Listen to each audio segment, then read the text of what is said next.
Hi friends, ഇന്ന് ഞാൻ വന്നിട്ടുള്ളത് കുക്കിംഗ് ഷൂക്കിങ്ങിൻ്റെ ഒരു റെസിപ്പി അഡാപ്റ്റ് ചെയ്തുകൊണ്ടുള്ള ഒരു ഫ്രഞ്ച് ഫ്രൈസ് വീഡിയോ ആണ്. വളരെ സിമ്പിളായിട്ട് തയ്യാറാക്കാൻ പറ്റുന്ന, പെട്ടെന്ന് ഉണ്ടാക്കിയെടുക്കാൻ പറ്റുന്ന ഒരു വെറൈറ്റി രീതിയിലുള്ള ഫ്രഞ്ച് ഫ്രൈസ് ആണെന്ന് നമ്മൾ ഉണ്ടാക്കുന്നത്. അപ്പോൾ വീഡിയോയിലോട്ട് പോണതിന് മുമ്പേ ആയിട്ട് എൻ്റെ ചാനൽ ഇതുവരെയും സബ്സ്ക്രൈബ് ചെയ്യാത്തവരുണ്ടെങ്കിൽ തീർച്ചയായിട്ടും ചാനലൊന്ന് സബ്സ്ക്രൈബ് ചെയ്ത് എന്നെ സപ്പോർട്ട് ചെയ്യാൻ മറക്കരുത്. അപ്പോൾ നമുക്ക് നേരെ വീഡിയോ കാണാം. ആദ്യം തന്നെ നമുക്ക് ഫ്രഞ്ച് ഫ്രൈസിന് വേണ്ടിയിട്ടുള്ള പൊട്ടാറ്റോസ് ഒന്ന് കട്ട് ചെയ്തെടുക്കണം. അപ്പോൾ ഇതൊക്കെ എല്ലാവർക്കും അറിയണ്ടാവും, അതുകൊണ്ട് ഞാൻ ഇനി പ്രത്യേകം എടുത്ത് കാണിക്കണമെന്നില്ല, എന്നാലും ജസ്റ്റ് ഒന്ന് കാണിച്ചു എന്നേ ഉള്ളൂ. അപ്പോൾ ഞാനിവിടെ 3 പൊട്ടാറ്റോ ആണ് എടുത്തിട്ടുള്ളത്. അത് നമുക്കൊന്ന് നല്ലപോലെ കട്ട് ചെയ്തെടുക്കാം. അപ്പം നമ്മൾ പൊട്ടാറ്റോ എടുക്കുമ്പോൾ എപ്പോഴും ഇതുപോലെ ഇത്ര ഒരു വലുപ്പത്തിലാണ് എടുക്കണതാണ് ഏറ്റവും നല്ലത് കേട്ടോ. ഇതുപോലെ ചെറിയ പൊട്ടാറ്റോസ് എടുക്കുന്നതാണ് ഏറ്റവും നല്ലത്. എന്നാൽ നല്ല ഭംഗി ഉണ്ടാവും. ആ ഒരു കറക്റ്റ് ഷേപ്പിലും കറക്റ്റ് നീളത്തിലും നമുക്ക് മുറിച്ചെടുക്കാം. അപ്പോൾ വളരെ ഈസി ആയിട്ട് ചെയ്യണമെങ്കിൽ ചെറുതെടുക്കുകയാണ് നല്ലത്. അപ്പോൾ ഞാനിവിടെ 3 പൊട്ടാറ്റോയും ഇതുപോലെ കട്ട് ചെയ്ത് വെച്ചിട്ടുണ്ട്, എല്ലാം റെഡിയാക്കി വെച്ചിട്ടുണ്ട്. ഇനി എന്താ ചെയ്യേണ്ടത് വെച്ചാൽ ഒരു 5 മിനിറ്റ് കുറച്ച് സമയം വെള്ളത്തിലൊന്ന് ഇട്ട് വെക്കണം. 5 മിനിറ്റ് വെച്ചാൽ മതി, ഒരുപാട് സമയമൊന്നും വേണ്ട കേട്ടോ. അപ്പോൾ ഇതിൻ്റെ പൊടി ഉണ്ടാവും നന്നായിട്ട് അതിൻ്റെ ഉള്ളിലൊക്കെ, അപ്പോൾ അതൊന്ന് പോയി കിട്ടാൻ വേണ്ട. ഓൾറെഡി ഞാൻ കഴുകിയിട്ടുള്ള പൊട്ടാറ്റോ ആണ് എടുത്തിരിക്കുന്നത്. അപ്പോൾ എന്നാലും ഇത് നന്നായിട്ടൊന്ന് വാഷ് ചെയ്തിട്ട് കൂടി എടുക്കുക 5 മിനിറ്റിന് ശേഷം. അപ്പോൾ 5 മിനിറ്റിന് ശേഷം ഇതൊന്ന് നല്ലപോലെ ഡ്രെയിൻ ചെയ്തെടുക്കാം. ഇപ്പം ഞാനിവിടെ ഒരു ബൗളിലോട്ട് ഒരു അരിപ്പ് വെച്ചിട്ടുണ്ട്. ഇതിലോട്ട് ഞാനിവിടെ നമ്മൾ സാധാ കറിയൊക്കെ വിളമ്പുമ്പോൾ എടുക്കുന്ന കയ്യിലില്ലേ, ആ കയ്യിലിന് ഒരു കയ്യിൽ അരിപ്പൊടിയാണ് എടുത്തിരിക്കുന്നത്. അപ്പോൾ നമ്മളിതിൻ്റെ കോട്ടിങ്ങാണ് ഇപ്പോൾ റെഡിയാക്കുന്നത്. ഈ എല്ലാ 3 തരം പൊടികൾ എടുക്കുന്നുണ്ട്. 3 തരം പൊടികളും ജസ്റ്റ് ഒന്ന് അരിച്ചെടുക്കുകയാണ്. അപ്പോൾ അരിപ്പൊടിയും അതുപോലെ തന്നെ കോൺഫ്ലവർ, മൈദ എന്നിവയാണ് നമ്മൾ എടുക്കുന്നത്. 3 പൊടികളും ഒരേ അളവിലാണ് എടുത്തിരിക്കുന്നത്. ഒരു കയ്യിലിൻ്റെ അളവിലാണ് എല്ലാതും എടുത്തിരിക്കുന്നത്. പക്ഷേ എന്നാലും കുറച്ച് കോൺഫ്ലവർ അധികം എടുത്താൽ ഒന്നുകൂടെ ക്രിസ്പി ആയിട്ട് കിട്ടും. പിന്നെ ഇതിലോട്ട് പാകത്തിനുള്ള ഉപ്പ് കൂടി ചേർത്ത് കൊടുക്കാം. എന്നിട്ട് ഇത് ജസ്റ്റ് ഒന്ന് അങ്ങോട്ട് മിക്സ് ചെയ്ത് കൊടുക്കുക.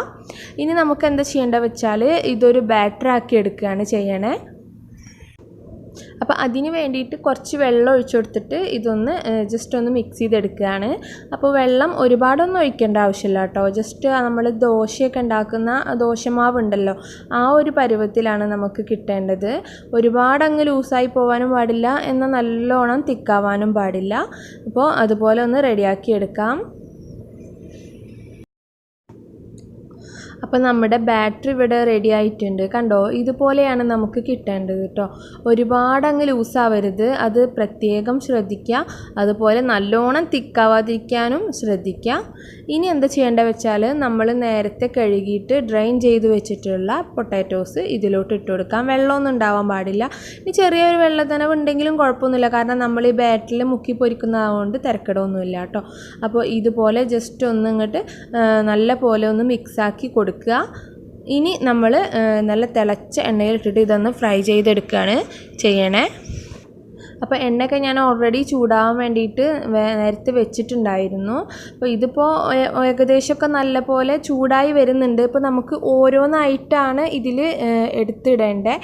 അതുകൊണ്ട് തന്നെ ജസ്റ്റ് നല്ല പോലെ തിളക്കുന്നതിന് മുമ്പ് തന്നെ ഓരോന്ന് ഇട്ട് തുടങ്ങുക, അല്ലെങ്കിൽ മുഴുവനായിട്ട് ഇട്ട് കഴിയുമ്പോഴത്തേനും കരിയാൻ ചാൻസ് ഉണ്ട്. അപ്പോൾ അങ്ങനെ ഓരോന്നായിട്ട് ഇട്ട് കൊടുക്കുക. ഒരു സ്പൂൺ കൊണ്ടൊന്നും കോരിയെടുത്ത് ഇടരുത് കേട്ടോ. കാരണം എന്താ വെച്ചാൽ നമ്മൾ ആ ബാറ്ററോട് കൂടിയിട്ട് ഇടുമ്പോൾ ഒരുപാട് മാവ് അതിൽ വരാൻ ചാൻസ് ഉണ്ട്. അപ്പോൾ ഓരോന്നും എടുത്തിട്ട് ഇങ്ങനെ ഇട്ട് കൊടുക്കുക.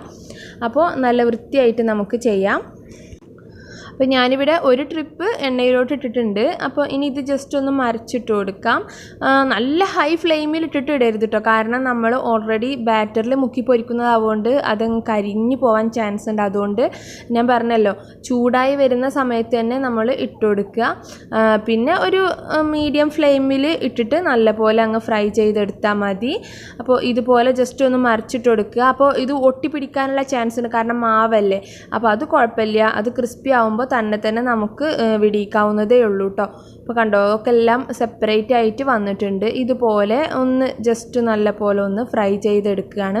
അപ്പോൾ ഇതിപ്പോൾ നമ്മൾ സാധാരണ ഫ്രഞ്ച് ഫ്രൈസ് ഉണ്ടാക്കുന്നത് പോലെ ഡബിൾ ഫ്രൈ ഒന്നും ചെയ്യണില്ല കേട്ടോ. ജസ്റ്റ് ഒന്ന് നന്നായിട്ട് ഒന്ന് ഫ്രൈ ചെയ്തെടുക്കുന്നതേ ഉള്ളൂ കേട്ടോ.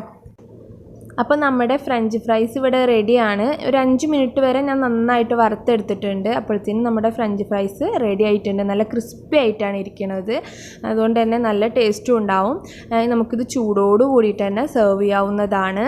ഞാനൊരു സെർവിങ് പ്ലേറ്റിലോട്ട് ഇത് മാറ്റുകയാണ്.